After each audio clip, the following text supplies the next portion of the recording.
The sun was a burning coin, sinking low behind the ridges of Wyoming when the sound of men, horses, and dust filled the air like thunder trapped in a bottle. The old wooden stage creaked beneath the weight of fear, where a line of young women stood barefoot, their wrists bound by rough rope, and their eyes wide with the kind of silence that only hopelessness knows. Some were crying softly, others stared into the distance, as if their souls had already left their bodies. The auctioneer's hat was tilted forward, his voice sharp as a whip. "Lot number 6, he called, wiping his sweaty forehead with a dirty rag. 19 years old, strong, healthy, untouched.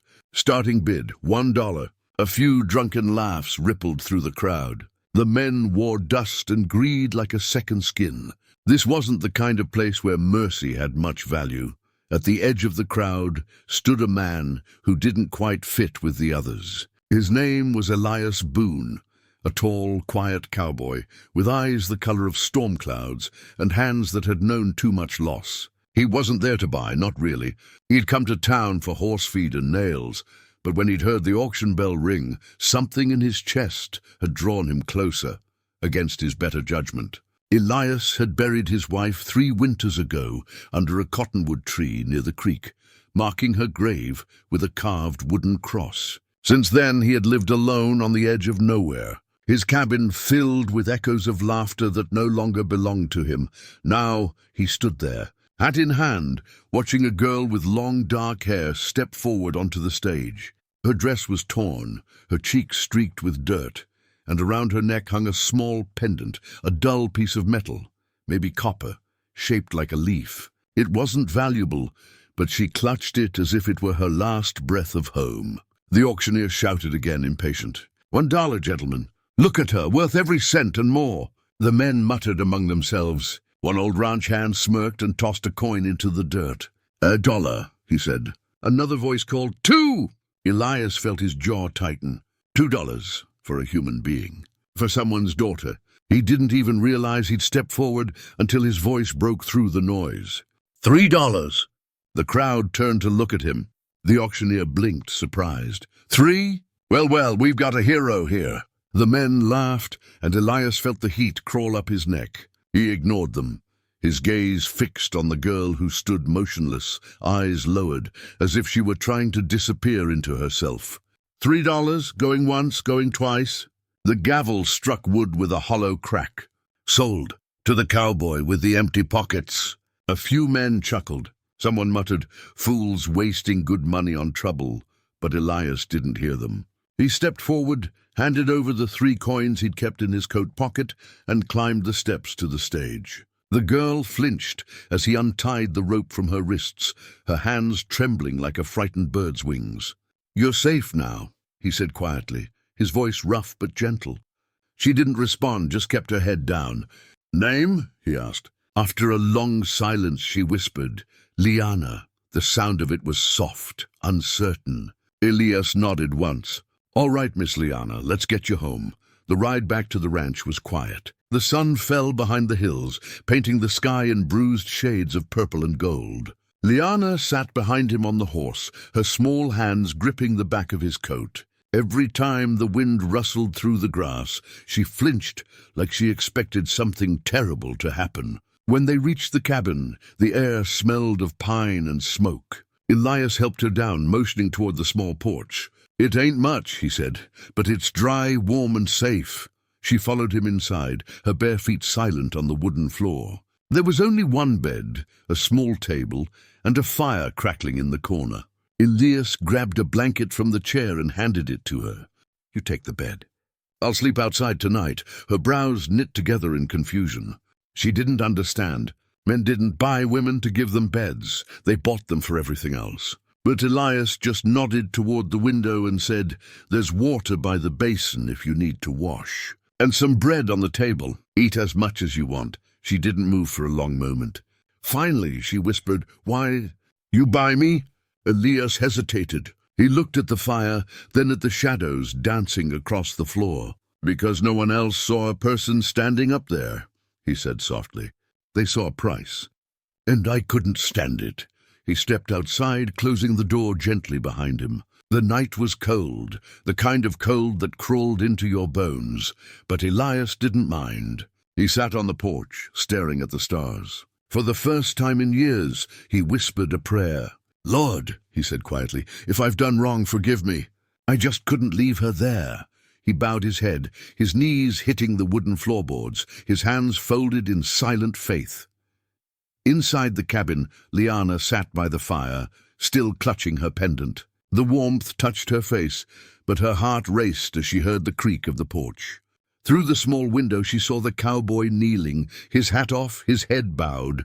She didn't understand what he was doing, didn't understand the quiet murmur of his lips. In her past, kneeling men had meant danger, men who knelt to tie ropes, men who knelt before cruelty. Her breathing quickened, her eyes wide with panic. The fear she'd buried deep inside her surged like fire through her veins. She stood, her back pressed to the wall, shaking violently. The world spun around her.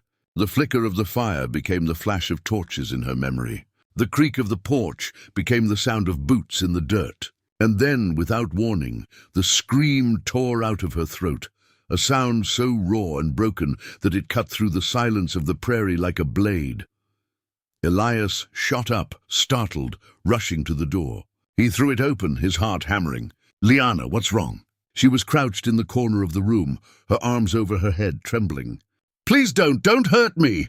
she cried out, her accent heavy, her words shaking. Elias froze, realizing too late what she must have thought.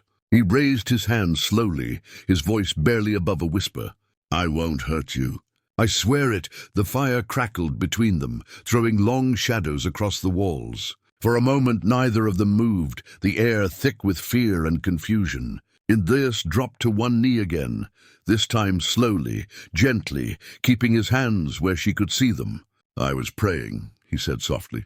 "Not to scare you, never to scare you. I was praying for you, to thank God you were safe." Liana's breath hitched. Her eyes darted between his face and his open hands. The sincerity in his voice broke something inside her. For the first time since the auction, she saw not a buyer, not an enemy, but a man who meant every word he spoke. Tears filled her eyes, spilling silently down her cheeks. She whispered something in her own language, clutching her pendant to her chest, and slowly her shaking began to fade. Elias stayed on one knee until she finally nodded, giving him permission to stand. He took a slow breath. "You don't have to trust me tonight," he said quietly. "But someday I hope you will." He stepped back, gave her space, and closed the door behind him once more. Outside, the prairie wind carried the sound of crickets and the whisper of grass. Inside, Liana sat beside the fire, her hands still trembling. But her heart, broken, frightened, and bruised, felt the smallest flicker of warmth it hadn't known in years, and though she didn't understand his words completely, she understood his eyes, the way they softened when he spoke. In a world that had only shown her chains, a stranger had given her choice. As she lay down on the bed and stared at the ceiling, her tears fell quietly, not from terror this time, but from the strange, unfamiliar ache of hope. Outside, under the endless Wyoming stars, Elias Boone knelt once more, whispering to the night. "Lord," he said, "help her heal. Help me not to fail her." The wind stirred gently through the tall grass, carrying his prayer into the dark. And somewhere, inside that little cabin lit by a dying fire, a girl who had forgotten how to believe began, just barely, to remember what it felt like to be safe. The dawn came slow and silver, spilling light across the Wyoming plains. The world outside the cabin was calm, but inside, the air still carried the echoes of the scream from the night before. Elias Boone sat on the porch, staring out at the land he'd worked for half his life. His eyes were red, not from drink or dust, but from the weight of memory. He had thought he'd known silence after his wife's passing, but the silence that filled him now was different. Heavier, uncertain, the kind that comes when you realize kindness can still hurt, even when it means well. Through the thin wooden door behind him, he heard the faint sound of movement. Liana was awake. He didn't turn right away. He didn't want to frighten her again. Instead, he spoke softly through the open window. "Morning's come. There's coffee on the stove if you'd like." There was no reply at first, just the quiet shuffle of her bare feet. A moment later, the door creaked open and she stepped out, wrapped in the same blanket he'd given her. Her eyes were swollen from crying, her dark hair tangled, but there was something different in her gaze. Not peace, but a tiny sliver of curiosity. She stood there for a long while before speaking. You're not angry?" she asked hesitantly, her accent soft and uneven. Elias shook his head. "No, ma'am. You were scared. You had every right to be." Her brow furrowed, confusion mingling with disbelief. "You not send me back?" He turned toward her, his voice steady. "No one's sending you anywhere. Not while I'm breathing." The words seemed to settle deep into her chest, but she didn't respond. Instead, she stared at the horizon, where the morning sun painted the plains gold. "I thought kneeling means hurt," she whispered after a moment. "In my village, men kneel only for cruel things." Elias's heart ached at her words. "Around here," he said softly, "kneeling means something else. It means respect. It means prayer."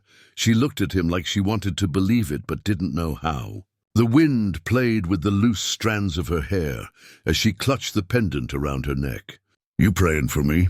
she asked. "I did," he said quietly. "Still do." That morning marked the start of something neither of them understood. Elias went about his chores, mending fences, tending to the horses, fixing the old well pump, while Liana stayed close to the cabin, watching from a distance. He noticed her studying everything.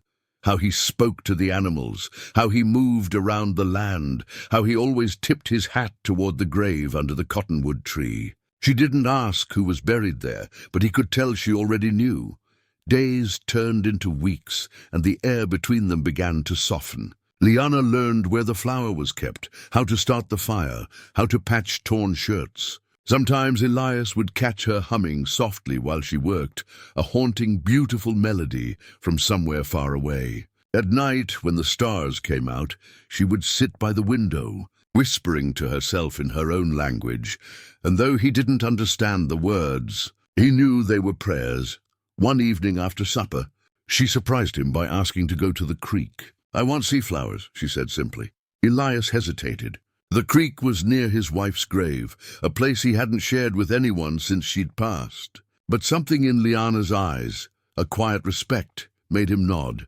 They walked there together, the air heavy with the scent of pine and damp earth. The creek shimmered in the fading light, its surface reflecting the gold of the setting sun. Liana knelt by the water and dipped her hands into it, letting the cold flow through her fingers. Then she looked up and saw the wooden cross beneath the cottonwood tree. "She was your woman," she said softly. Elias nodded. "Mary." Liana stood, her eyes tracing the name carved into the wood. "You love her." "I still do," he said, his voice rough but steady. "Always will." She knelt again, not in fear this time, but in quiet reverence. "In my village," she said, "we believe people not die if someone remember them." She looked up at him. "You remember her? So she's still here?" Something in his chest shifted, a small, unexpected warmth that hurt in a good way. He nodded, unable to find words. Together they stayed there until the sun disappeared, and for the first time in years, Elias didn't feel alone beside that grave. As spring deepened, the ranch began to change, or maybe it was them who changed. Liana planted wildflowers along the fence line, saying they would make the land happy. She began to laugh sometimes, quiet and sudden, like a sound she didn't know she could make. Elias found himself smiling more, though he didn't know why. He started teaching her words in English, and she, in return, taught him a few in her tongue. The cabin that had once felt like a tomb began to breathe again, but healing isn't a straight road. Some nights Elias would wake to the sound of her crying softly in her sleep, trapped in nightmares of a past he couldn't touch. He never went in. He just sat by the fire and prayed until the dawn came, whispering her name like a promise. The nights she'd wake to find him outside, staring at the stars, lost in memories of a love buried beneath the cottonwood tree. They were both ghosts learning how to live again. One day, as summer approached, a traveling preacher rode through the valley. He stopped at Elias's ranch for water and rest. Seeing Liana, he frowned, asking, "You buy her from the town auction, didn't you?" Elias nodded wary. The preacher sighed. "You know people talk boon. You keeping her here'll bring tongues wagging. They'll say things." Elias's eyes hardened. "Let them talk. I don't live for gossip." The preacher studied him. "You could marry her. Make it proper." Elias looked toward the cabin where Liana stood in the doorway, sunlight glinting off her pendant. "That girl's been owned enough," he said quietly. "She doesn't owe me anything." The preacher left, shaking his head. But Liana had heard. That night, she sat by the fire, silent for a long time before finally speaking. "People talk bad because I stay here?" Elias looked up from the chair. "Don't matter what they say. Why you not angry?" she asked. "Because truth don't need shouting," he said. "And I know mine." She studied him for a moment, then said softly, "I know mine too." The next morning, she wasn't by the cabin when he woke. Panic shot through him like lightning. He searched the barn, the creek, even the road leading back to town. Hours later, he found her sitting on a rock overlooking the valley, clutching something in her hands. 3 silver coins. "I give these to you," she said as he approached. He frowned. "What for?" "For me." "The $3, she said. "I give you back." Elias's throat tightened. "You don't owe me a thing." "I do," she said firmly, "because now I am free, and free woman must pay her debt." He took a step closer, his voice breaking. "You were never my debt to begin with." Tears welled in her eyes, but she pressed the coins into his palm anyway. "Then take, because you give me something no one else ever did." He looked down at the coins glinting in the sunlight, then back at her. "What's that?" She smiled faintly. "Choice." He couldn't speak. He closed his fingers around the coins and nodded slowly. "Then I'll keep them. To remember the day you taught me something I forgot." "What that?" she asked. "That saving someone isn't the same as healing them." Summer rolled on, and life settled into a new rhythm. Liana began teaching the nearby ranch children to read. She had learned quickly herself and wanted to share it. Elias rebuilt the barn, fixed the roof, and added a second chair to the porch. Her chair.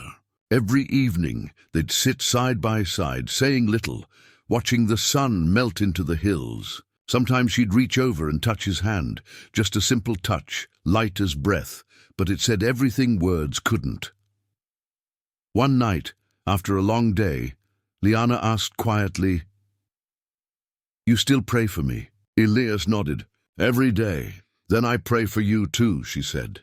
"But I not kneel. I pray standing. Do God see me strong?" He smiled, his heart full. "That's the best kind of prayer there is." Years later, travelers passing through the valley would speak of a ranch where wildflowers grew along every fence, where laughter echoed against the wind, and where a man and a woman, both marked by the past, built something sacred out of broken pieces. Those who stayed long enough would see, in the quiet of the evening, a cowboy kneeling under a cottonwood tree, his hat pressed to his chest. But this time, when he knelt, no one screamed. Because now, a woman with a copper pendant and soft, steady eyes would walk up beside him, place a hand on his shoulder, and kneel too, not in fear but in faith. Together they prayed. Not for forgiveness, not for escape, but for gratitude, for the strange, miraculous road that had brought them to one another, for the pain that had turned into peace, for the $3 that had once been a price and had become a promise. And when they rose again, the wind carried a whisper through the valley, gentle and sure, a reminder that kindness can heal what the world tries to break, and that sometimes the greatest love story begins not with a kiss, but with a prayer.